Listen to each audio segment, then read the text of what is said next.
Olá pessoal, hoje nós vamos começar aqui a aprender sobre função de variável complexa. Até agora a gente viu aí diversas coisas interessantes sobre números complexos, né? Vimos a definição, conjugado, raízes, forma polar, vimos também a fórmula de Moivre, a fórmula de Euler. E agora a gente vai utilizar esses conceitos para construir a teoria de função complexa. Essa teoria ela vai permitir aí que a gente fale de limite, de continuidade, de diferenciabilidade e também de integração, que é o objetivo final aí da primeira parte da nossa disciplina. Então, vamos junto. Então, vamos considerar aí um conjunto D, que é um subconjunto aí dos números complexos, né? Subconjunto de C. Vamos considerar também a F.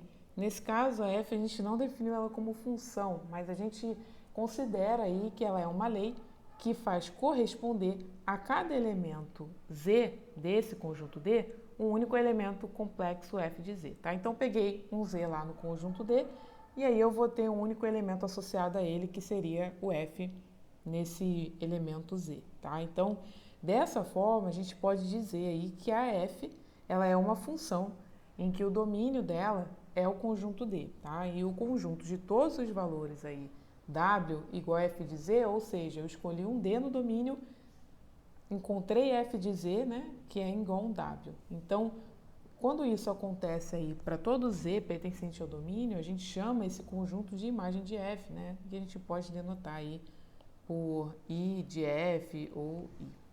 Então, aqui embaixo a gente tem uma figura ilustrando essa correspondência. A gente sai aí da função do conjunto, né, D, utilizando essa função F, e a gente vai no conjunto I, que é a imagem, tá? Então, essa F, ela corresponde a esses dois conjuntos.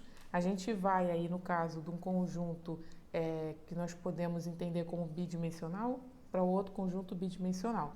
Isso porque, né, a gente viu que os números complexos, eles podem ser escritos, aí são definidos como Z igual a x mais yi, né? A gente tem a parte real, que é uma dimensão, que é o x, né?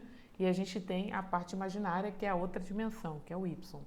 Quando a gente tem uma função complexa, a imagem dela, né, também está no conjunto dos números complexos. Então, a gente vai ter um conjunto bidimensional levando em outro bidimensional. E por isso que a gente não tem uma representação gráfica, porque a gente teria aí 4 dimensões para poder representar. Mas a ideia dessa correspondência é a mesma ideia de uma função de variável real, né? A diferença é que o tipo de conjunto que a gente está levando no outro é diferente. Uma coisa importante de falar aqui é que a gente está considerando, né, que cada elemento do domínio está levando em um único elemento complexo. Então, nós estamos considerando um tipo, né, de função complexa que a gente consegue definir aí como unívoca, né? E existe um outro tipo também, mas para esse estudo que a gente vai fazer na disciplina é o suficiente da gente considerar. Então, pode acontecer de vocês olharem em alguma bibliografia que seja considerado, né, outras formas, não exatamente a unívoca, tá? Então, isso é possível e fica aí de alerta para vocês. Então, olhando aqui alguns exemplos de função de variável complexa, né? A gente tem aqui o primeiro deles, que é a f de z é igual a z ao quadrado mais iz, tá? Então, a gente tem aí a função que ela está definida do conjunto C no conjunto C. Por que isso, né? O meu domínio é o próprio conjunto C. Eu não tenho nenhuma restrição para essa função, né? Então, qualquer valor que eu pegue dentro do conjunto de números complexos, isso aí vai levar num conjunto de números complexos, tá? A segunda função, a gente já tem ali um z ao cubo menos 27 sobre z menos 3. Então, assim como a gente tinha lá nas funções de variável real, né, a gente tem uma restrição no denominador. Aqui não vai ser diferente, né? A gente também tem funções que não estão definidas para certos pontos. A gente vai ver isso mais para frente também, mas a ideia é a mesma. Então, um denominador, ele não pode ser zero, porque isso é uma indeterminação. Então, se ele não pode ser zero, o z, né, não pode assumir aí o valor 3. Sendo assim, o nosso d, que é o domínio, ele pode ser, né, o conjunto dos números complexos aí removendo esse valor 3 que gera essa indeterminação. Tá? Então, isso aí é uma coisa para a gente prestar atenção na função para verificar onde que ela está definida e onde que ela não está. No terceiro exemplo, né, a gente tem aqui um z ao quadrado mais a ao quadrado no denominador. Se a gente tivesse no caso real, a gente não zeraria esse denominador nunca, né? Porque a gente não tem como zerar uma soma de números reais, né? Positivos. Mas no caso complexo, a gente tem sim.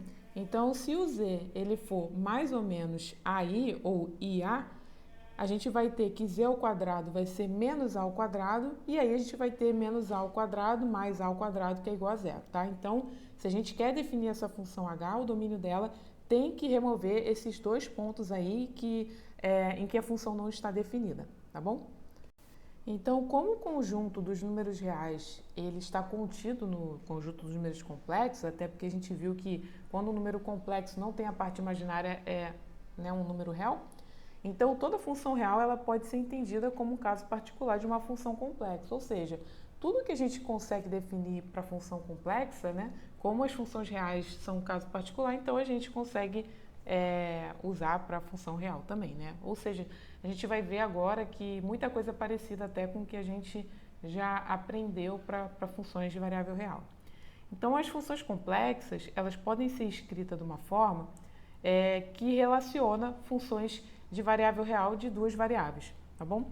Então, se a gente escrever aí o z como sendo x mais y, que foi como a gente definiu um número complexo, e a gente definir aí a f de z como u mais iv, a gente consegue escrever a f de z como sendo um u de x, y, que é uma função de duas variáveis, mais o i, que é a unidade imaginária, vezes um v de x, y, que é uma função também de duas variáveis.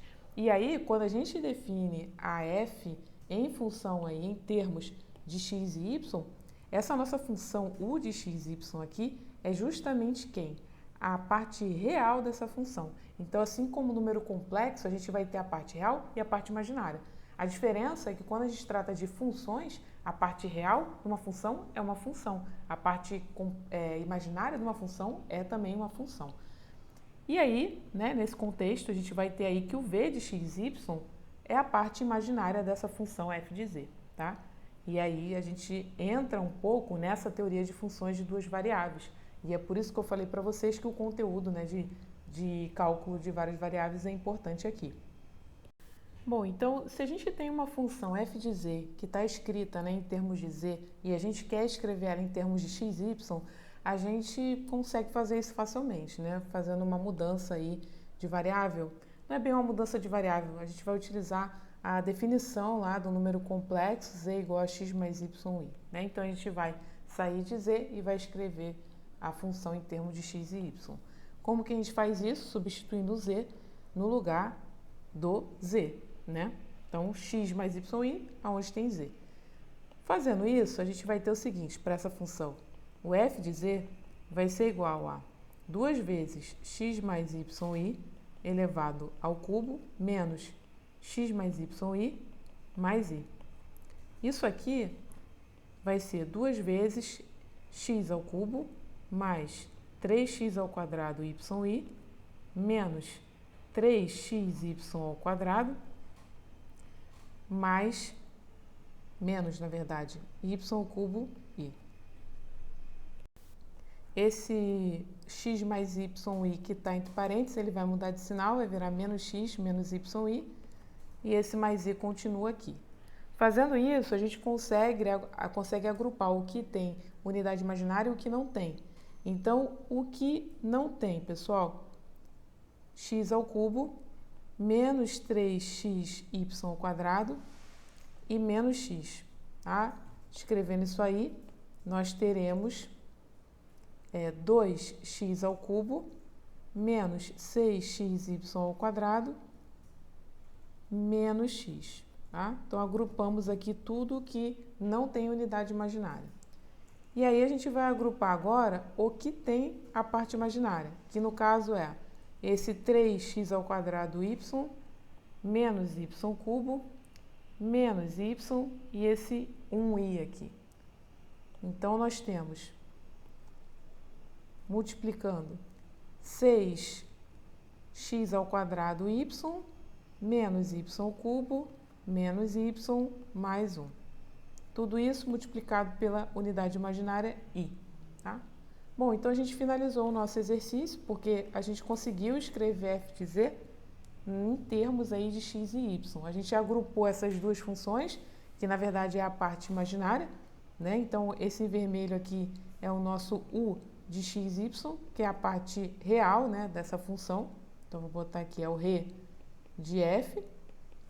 E o v de x, y, que é essa parte em verde aqui, que é a parte imaginária de f, tá? Então, escrevemos aí em termos de x e y.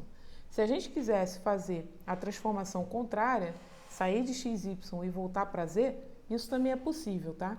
É só a gente definir, como a gente viu lá na aula de conjugado, que o x vai ser igual ao z mais conjugado de z sobre 2 e o y, né, vai ser igual a z menos complexo conjugado de z sobre 2i. Fazendo isso, substituindo no lugar de x e y esses quocientes, a gente consegue voltar aí para a variável z, tá? Então, é uma coisa aí que vocês podem até fazer esse processo inverso. Então, a nossa aula aí de funções complexas era isso, e a próxima aula a gente vai entrar na parte de limite e continuidade desse tipo de função. Então, até a próxima.